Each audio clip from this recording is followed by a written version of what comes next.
নবম শ্রেণীর প্রান্তিক প্রকাশনীর ইতিহাসের প্রথম অধ্যায়ের প্রশ্ন উত্তরগুলো জেনে নেব।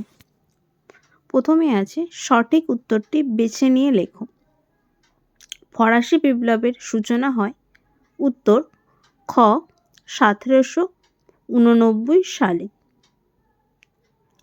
দ্বিতীয় প্রশ্ন, আমিই রাষ্ট্র উক্তিটি করেছেন ক চতুর্দশ লুই। 3 নম্বর প্রশ্ন, লেতোর দ্য ক্যাসে ছিল খ গ্রেপ্তারি পরোয়ানা।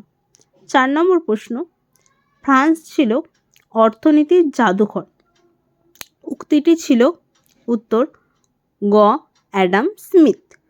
5 নম্বর প্রশ্ন, ফ্রান্সে প্রচলিত ধর্মকর পরিচিত ছিল উত্তর গ টাইট। 6 নম্বর প্রশ্ন, সোশ্যাল কন্ট্রাক্ট গ্রন্থের রচয়িতা ছিলেন ক রুশো। 7 নম্বর প্রশ্ন, ফিজিওক্রেটাস গোষ্ঠীর একজন বিখ্যাত সদস্য ছিলেন গ কুইসনে। 8 নম্বর প্রশ্ন, টেনিস কোর্টের শপথ নেওয়া হয়েছিল 1789 সালের খ 20 জুন। 9 নম্বর প্রশ্ন, সম্রাট ষোড়শ লুইকে হত্যা করা হয় 1793 খ্রিস্টাব্দের ক 21 জানুয়ারি। 10 নম্বর প্রশ্ন, ফরাসি বিপ্লবে ঝড়ের পাখি বলা হয় ক রুশোকে। আমরা অতি সংক্ষিপ্ত প্রশ্ন উত্তরগুলো জেনে নিই। ফরাসি বিপ্লব কবে হয়েছিল? 1789 খ্রিস্টাব্দে। 2 নম্বর প্রশ্ন, ষোড়শ লুই কোন বংশের সম্রাট ছিলেন? বুরবো। বয়সু র বয়চন্দ্রবিন্দু ওকা। 3 নম্বর প্রশ্ন, ফ্রান্সের লবণ কর কী নামে পরিচিত ছিল? উত্তর গ্যাবেল। গয়জফলা আঁকা বয়কা লয়কা গয়জফলা আঁকা বয়কা ল। পরের প্রশ্ন, টেইলি কি? উত্তর সম্পত্তি কর। পরের কোশ্চেন, ফরাসি সমাজে সুবিধাভোগী সম্প্রদায় কারা ছিল? উত্তর প্রথম শ্রেণী এবং দ্বিতীয় শ্রেণী, মানে ফার্স্ট আর সেকেন্ড। পরের প্রশ্ন 6 নম্বর, করভি কি? বেগার শ্রম কর হলো করভি।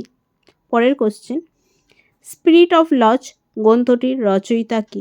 মন্তেস্কু। 8 নম্বর প্রশ্ন, সাকুলত কাদের বলা হয়? ওটা লিখবো আমরা।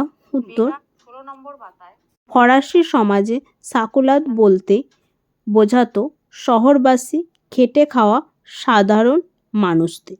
এদের মধ্যে ছিল দিনমজুর, মালি, কাঠুরে, চাকর, বাগানের মালি, রাজমিস্ত্রি প্রমুখ। কোশ্চেন, কাকে ফরাসি বিপ্লবের জনক বলা হয়? রুশো। কবে বাস্তিল দুর্গের পতন ঘটে? এটা উত্তর হবে 1789 সালের 20 জুন। প্রশ্ন, অ্যাসাইনেট কি? অ্যাসাইনেট হলো কাগজে মুদ্রা। প্রশ্ন, ফ্রান্সের বিরুদ্ধে ইউরোপের শক্তি জোট কবে গঠিত হয়? 1793 খ্রিস্টাব্দে। পরের প্রশ্ন, ফরাসি বিপ্লবের মূল আদর্শগুলি কী কী ছিল? উত্তর হবে সাম্য, মৈত্রী ও স্বাধীনতা। আমরা সত্য মিথ্যাগুলো জেনে নিই। সত্য প্রথমটা, বিপ্লবের পূর্বে ফরাসি সমাজ মূলত 3টি সম্প্রদায়ে বিভক্ত ছিল। ঠিক। পঞ্চদশ লুইকে প্রজাপতি রাজা বলা হতো। ঠিক।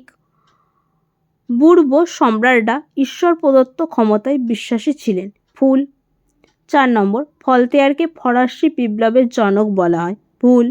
5 নম্বর, জ্যাকোবিন দলের একজন উল্লেখযোগ্য নেতা ছিলেন যা পল মারা। ঠিক। 6 নম্বর, ষোড়শ লুইয়ের মৃত্যুদণ্ড হয় 1793 খ্রিস্টাব্দের 21 জুলাই। ভুল। পরের প্রশ্ন, রোবসপেয়ারকে গিলোটিনে হত্যা করা হয় 1794 খ্রিস্টাব্দের 24 জুলাই। ভুল। আমরা বিবৃতিগুলো দেখে নিই। প্রথম প্রশ্ন, অষ্টাদশ শতাব্দীতে ফ্রান্সের অর্থনীতি ছিল ভ্রান্ত ও ত্রুটিপূর্ণ। ব্যাখ্যা 3, ফ্রান্সের কর ব্যবস্থা ছিল বৈষম্য মণ্ডিত। বিবৃতি 2, ফরাসি জনসাধারণ ইন্টেন্ডেন্ট নামক কর্মচারীদের অর্থলোপ নেগড়ে উপাধি দিয়েছিলেন। ব্যাখ্যা ক, এরা নিজেদের স্বার্থসিদ্ধির জন্য প্রজাদের ওপর চরম অত্যাচার করে অর্থ উপার্জনই ছিল তাদের লক্ষ্য। বিবৃতি 3, সংবিধান সভা civil constitution of the classy নামক আইন পাশ করে? উত্তর ব্যাখ্যা গ, চার্চের ওপর থেকে পোপের কর্তৃত্বের অবসান ঘটানোর জন্য। এবার আমরা স্তম্ভ মেলাগুলো দেখে নিই। 26শে আগস্ট 1789 গ, ব্যক্তি ও নাগরিকের ঘোষণা। 2 নম্বর 30শে সেপ্টেম্বর 1791 নতুন ফরাসি সংবিধান প্রণয়ন।